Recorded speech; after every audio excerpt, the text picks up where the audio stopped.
Eh bien, vous imaginez même pas comme je suis heureux de vous retrouver pour le sujet phare sur le poisson mythique des Lofoten, le flétan, l'halibut. Et on est ici au cœur du centre de pêche puisque c'est la pièce à vivre dans laquelle on se retrouve pour raconter nos histoires de pêche passées, pour vivre et débriefer les prochaines sorties de pêche. Je suis aussi très heureux de pouvoir vous présenter enfin Henrik, le guide référent du centre, qui est aussi un des plus anciens guides de la région, qui connaît la zone comme sa poche. Et comme Henrik est anglophone, eh c'est Fred qui sera chargé de faire les traductions et de nous commenter un petit peu toutes les astuces et les trucs de notre ami. Et lorsque je vous disais que c'était une destination de rêve pour de nombreuses espèces et notamment l'halibut, eh bien le jour de notre arrivée, dimanche, le guide Henrik, à peine posé les valises, est venu nous chercher puisqu'il y avait une petite fenêtre sympathique pour aller à la pêche. Hein. Fred, c'était étonnant même. Il y avait un petit créneau, il fallait le prendre. Et c'est la beauté des Lofoten aussi, tu vois, c'est d'arriver ici, quelque chose qu'on oublie souvent, c'est à cette période-là, combien d'heures de jour? 24 heures sur 24, hein, ça c'est extraordinaire. Et on est sorti en mer, donc il y avait un bon petit courant installé que connaît bien Henrik. Et à peine coulé nos leurres, moi je me suis fait arracher de la tresse, c'est parti. J'ai essayé de le retenir, j'y suis pas arrivé. Tu as vu comme j'étais quillé sur ma canne. Heureusement que tu étais là d'ailleurs, Fred. Je crois qu'il n'y avait pas meilleur baptême du feu en fait. Tu as raison. Parce que c'est vrai que c'est un poisson ultra puissant, qui peut être très très gros. On ne pêche pas que des gros bien sûr. Mais... Et je crois que là tu as eu le baptême de feu de suite et tu as vu la puissance. Tant et si bien que tu vois, les petites erreurs où le frein n'était pas réglé, etc. Il a fallu que j'intervienne à un moment donné parce que sinon je crois que sinon de toute façon ce poisson, de toute façon je l'ai perdu. Hein, c'est le baptême du feu, comme tu dis. La chance du débutant aussi, puisque première coulée, je l'attrape. Après, tu me donnes quelques bons conseils. Henrik aussi m'aiguillait pas mal sur la façon d'animer, etc., etc. Et là, touche encore. Crac, second poisson, celui-là je le mets à bord.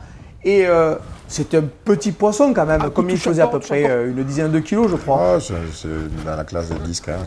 Oui, alors c'est là aussi où il faut réfléchir différemment, parce que 10-15 kilos, c'est un petit poisson ici. Pour moi, c'était déjà un très très beau poisson et c'était mon premier flétan. Là, j'ai encore recoché une nouvelle case au Lofoten. Et dans la foulée, toi, tu as eu une touche et Henrik aussi. Ouais. Et moi, j'aimerais vraiment qu'on puisse faire partager ça à nos lecteurs et que tu nous expliques un petit peu et qu'Henrik nous explique le matériel qu'il utilise, les leurres qu'il utilise et la manière surtout de pouvoir animer correctement tout ça pour se mettre... pour avoir le plus de chance de son côté. Ouais, c'est un poisson un peu particulier pour beaucoup, pour tous les gens qui viennent ici et surtout la première fois. Finalement, on a plein d'a priori, ou du moins d'idées fausses, parce qu'on dit que c'est un poisson plat. Bien sûr. Et donc, il a vraiment des spécificités particulières qui font qu'il va falloir qu'on adapte notre technique pour bien le pêcher. Il y a longtemps que Henrik pêche dans la région, je crois. Mais je crois qu'on va lui demander. So maybe Henrik, you're gonna introduce yourself and tell us a little bit more about your personal story about the Lofoten and Röst. Yeah, I can do that. Yes, you know, my name is Henrik Wigren and I run a tackle shop actually in Sweden. So I'm from Sweden and not here from this island. So the tackle shop is in the south part of Sweden in a town called Jönköping. But before I started a fishing tackle shop, then I went to school in Sweden for where you get educated to fishing guide, and in the fishing, everything about the fishing. Okay, so then I was in contact here, and the first year I was up here was 2006. And then I really liked the place and continue here, and 2010 I started this to run it by myself. That's the short story of it, yeah. Pour faire court, Henrik, c'est un propriétaire d'un magasin de pêche. Donc c'est sa principale activité à Jönköping, en Suède. Donc c'est un Suédois, c'est pas un Norvégien. Il n'est pas né à Röst, comme il nous le dit. Et son premier contact avec Röst, ça a été pendant ses études. Il a fait des études, c'est un peu particulier en Suède. Je détaille un peu, mais en fait, ils étudient non pas uniquement pour être guide de pêche, mais ils étudient toute la profession qui tourne autour de la pêche loisir, que ce soit les magasins, le guidage ou même la communication. Et donc pendant ses études, il est venu ici travailler en tant que guide suppléant. Et c'est le début de son histoire avec Rust. Et il a choisi en fait cette destination pour après monter une affaire avec des Norvégiens. Et maintenant, donc depuis 2008, il vient ici régulièrement. Et depuis 2010, il est manager du camp. C'est un joli parcours pro, hein. C'est chouette de pouvoir faire de sa passion un métier, on en sait quelque chose, nous. Hein. Et lorsqu'il guide, quel est pour Henrik le matériel idéal à utiliser pour la halibut?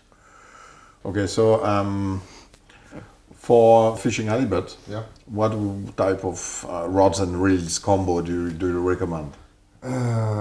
Rods, I think 50-pound rods is a quite good. It suits you well. I think 30 pounds is a little bit too light, and over 50 pounds it can be quite heavy.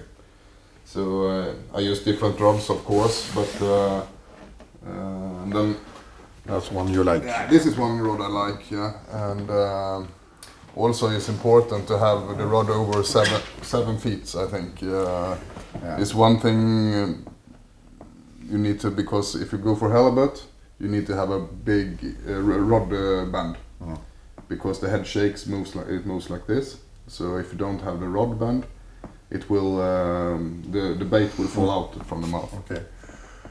Donc en fait, sa recommandation pour venir pêcher le flétan ici, c'est d'utiliser des cannes entre 30 livres et 50 livres.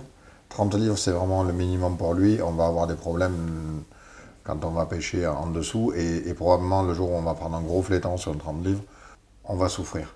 50 livres, c'est vraiment sa recommandation. Au-delà, c'est possible, mais ça devient lourd à manier et pas utile. Forcément. D'accord. Voilà.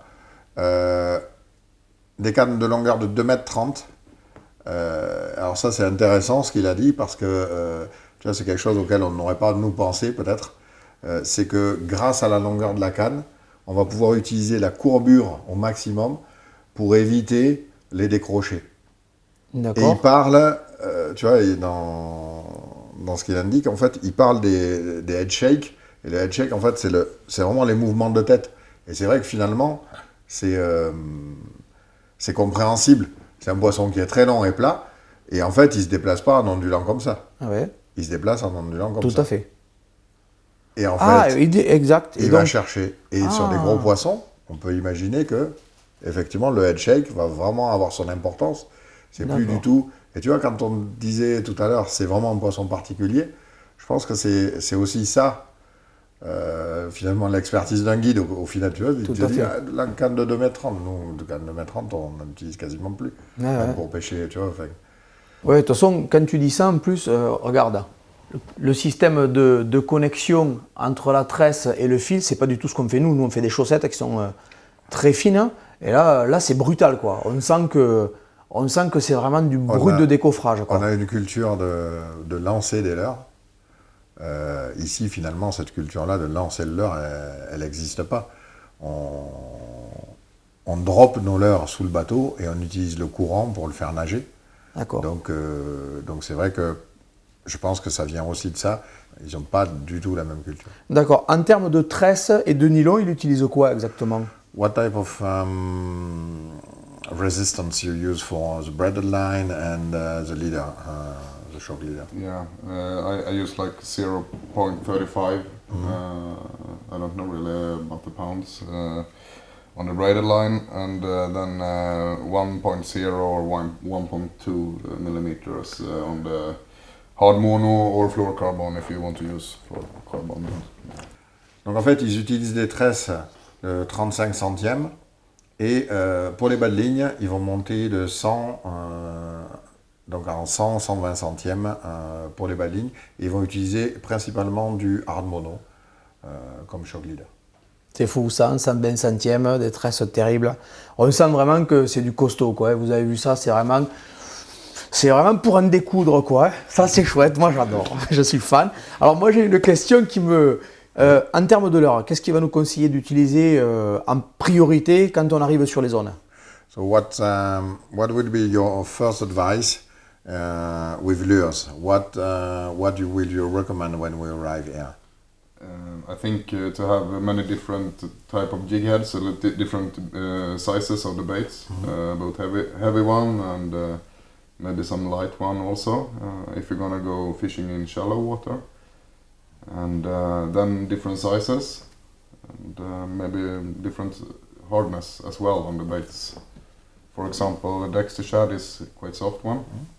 It works well, and comparing to the Nitro shad is a little more stiff. So the works, both of them works well, but sometimes the Nitro shad works better than the Dexter and the opposite.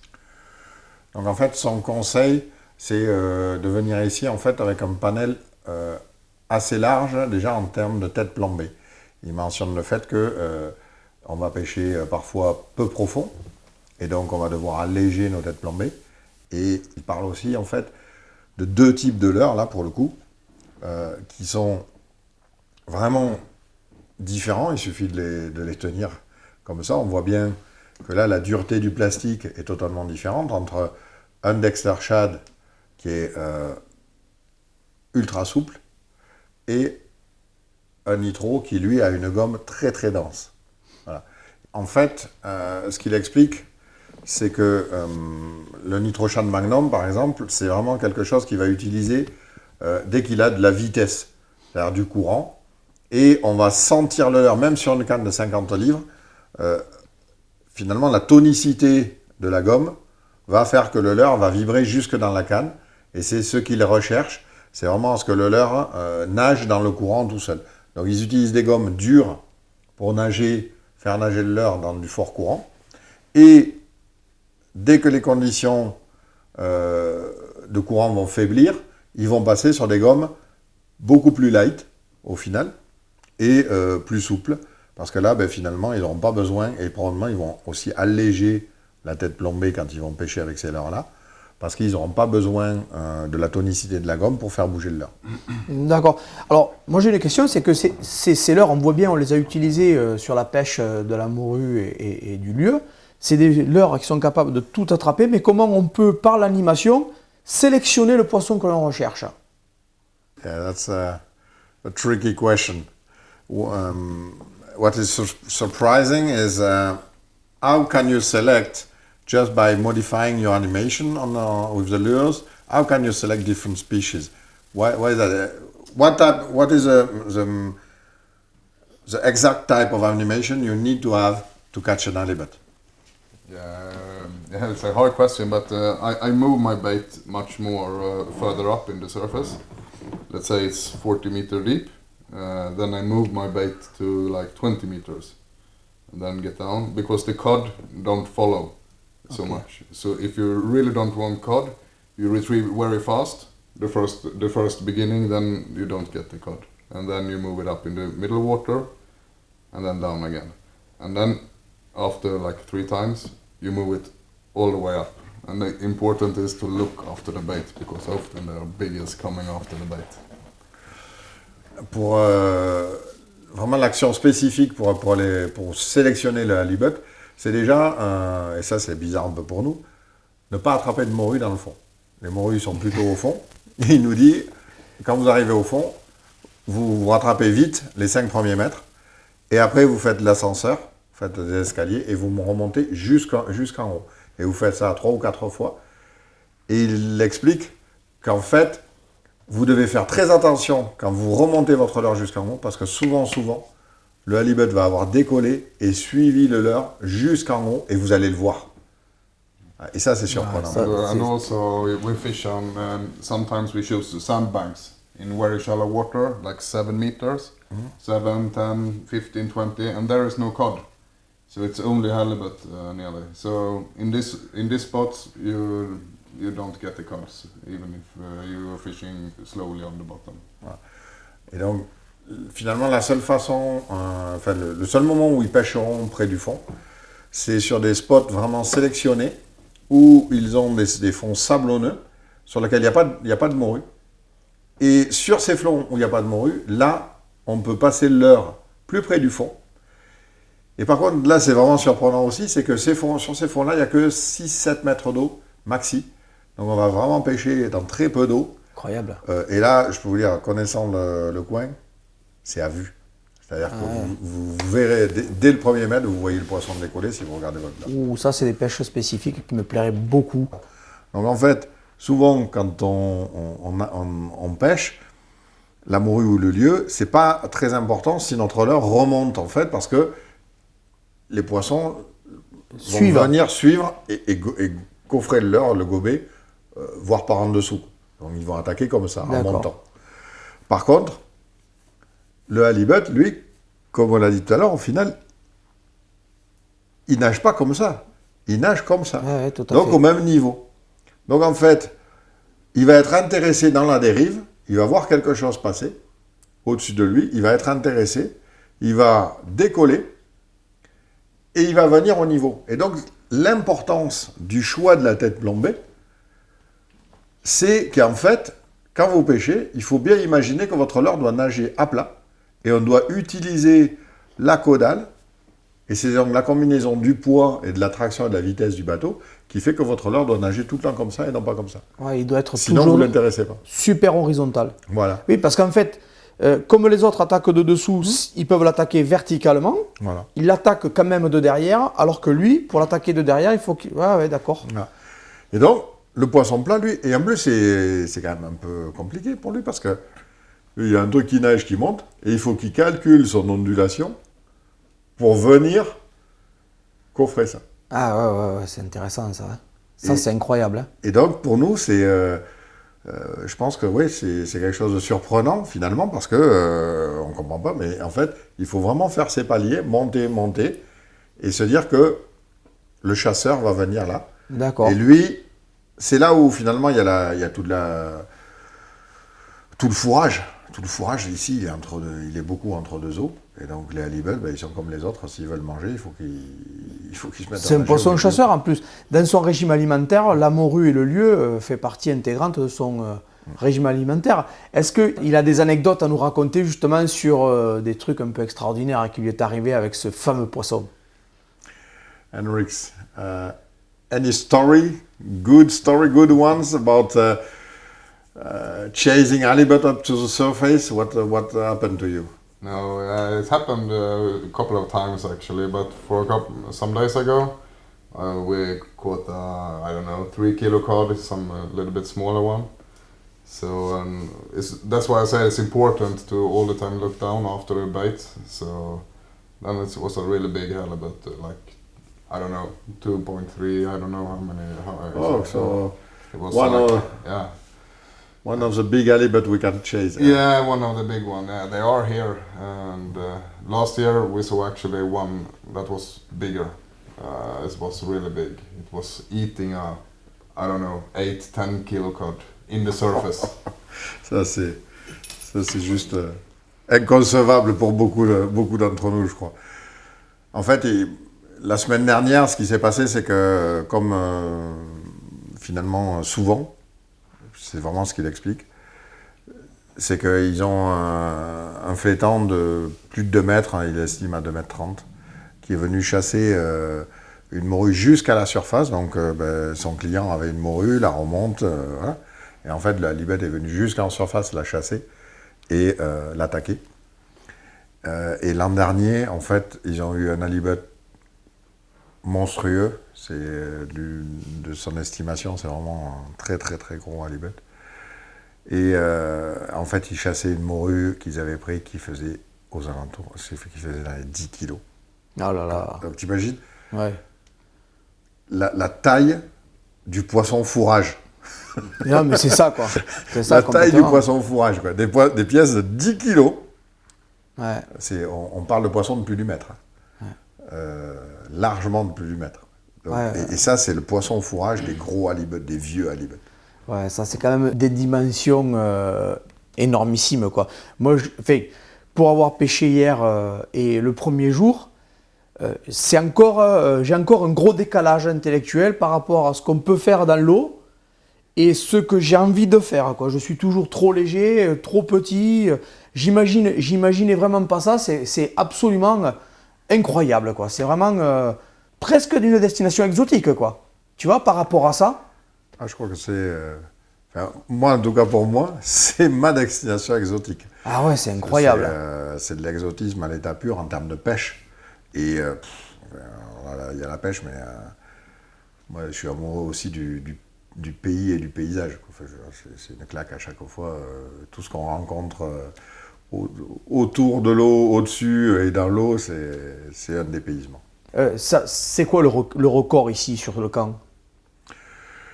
Yeah, so it's really impressive for us, 10 kilo cod being being a live bait, kind of.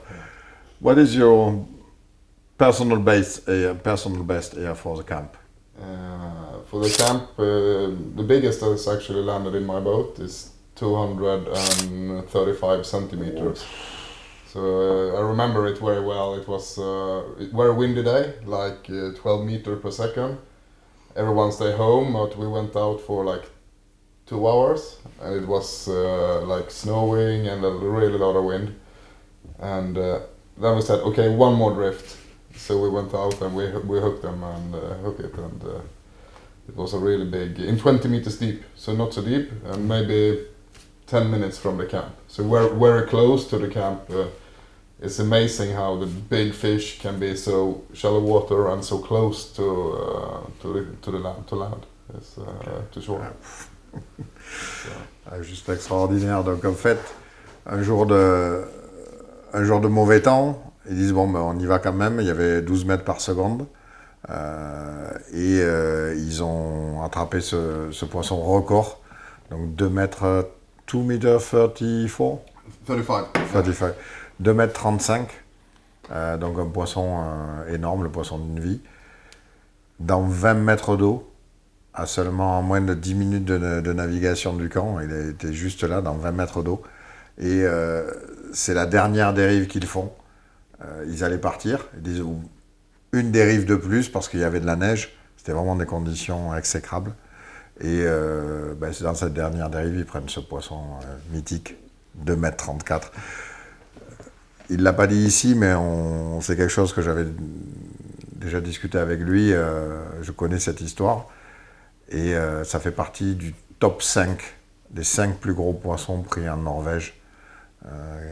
Un des 5 plus gros poissons a été pris sur ce camp. C'est quand même énorme, 2,35 m, ça pèse combien ça? How much it weighs? It is, you have some, you can relate it to, because it's catch and release. Yeah. So, and actually I'm not sure if it's very correct when it comes to these big ones, because it's not so many that have been caught and weighted. So, but around 180, but I know fishes like 250 kilos in the same size, same length, so it depends on how thick they are and how wide. La difficulté en fait, c'est que ces poissons, ces gros poissons sont remis à l'eau. Et donc on peut les mesurer, mais pour les peser, il y a très peu on a très peu d'exemples à donner. Donc ils utilisent des règles de calcul. Et d'après les règles, ça ferait 180 kg. Sauf que effectivement, on sait sur des poissons qui ont été abattus en pêche professionnelle, par exemple, que sur des mêmes tailles, on a des poissons qui pèsent jusqu'à 250 kg. Donc globalement, on est dans la classe des 200 kg sur ces poissons-là. Ah ouais, c'est extraordinaire, 200 kg. Alors pour préciser pourquoi le catch and release à cette taille, parce que la Norvège a mis en place une procédure de conservation. Moins de 80 cm, on n'a pas le droit de les prendre. Entre 80 cm et 2 mètres, on peut prélever certains individus. Au-delà de 2 mètres, on ne prélève plus rien, on les préserve. D'accord, ouais, c'est la fenêtre de capture pour préserver les meilleurs géniteurs. Voilà. Ouais, c'est la gestion la plus logique, en fait, de pouvoir prélever quelques petits, qui sont des juvéniles, et souvent sur la pyramide des populations, il y en a beaucoup, et de plus prélever les meilleurs géniteurs jusqu'à un moment donné où ils deviennent des très grands prédateurs. Et les morues de 10 kg en surface, effectivement, c'est des grands prédateurs. Et quel âge ça peut avoir un poisson de cette taille? Fred? How old can it be? This type of fish can they be? Yeah, I'm not 100% sure, but I think when they are like 2 meters, they are 80 years old or something like that. So probably over 100 years. C'est juste inconcevable. Un poisson de 2 mètres, il dit, c'est entre 80 et 100 ans. Entre 80 et 100 ans, c'est énorme. Quand tu penses au record à 2,50 m, etc., c'est des poissons qui ont une longévité extraordinaire. Je crois qu'on peut dire qu'ils sont plus vieux que nous et que tous les gens qu'on peut rencontrer sur cette terre, certains des poissons qui vivent ici, font partie de l'histoire de cette planète. C'est un truc. Et t'imagines là, moi à chaque fois ça me fait penser à finalement nous on appelle ça de la culture, mais eux c'est leur expérience à eux. C'est des tellement vieux chasseurs, quoi. Ils ont vécu des temps que nous on ne connaît même pas. Donc quand on leur présente un leurre ou un truc, tu te dis mais ils ont déjà tout vu, quoi. Mais Fred, moi ces images et tout ça, ça me fait absolument rêver et ça me fait aussi un peu fantasmer, je dois le dire. L'autre jour après le premier combat, j'ai eu du mal à m'endormir et on ne manquera pas, puisqu'on est encore là quelques jours, de retourner se confronter à ce grand adversaire qu'est l'halibut. Moi je te remercie, c'était super. Merci Fred pour la traduction, merci Benoît aussi. Je vous propose de trinquer les gars, à notre amitié, à la pêche. Et bien moi ce que je vous propose c'est de rester dans cette ambiance de convivialité, puisqu'on a la chance d'avoir le chef avec nous depuis le début de la semaine. Il nous a préparé et gardé quelques morceaux de poisson qu'on a eu l'occasion de capturer, y compris un morceau d'halibut. Et vous allez voir, il va nous préparer ça à la façon plaisir ambré, avec une petite spécialité norvégienne en plus. On va se régaler.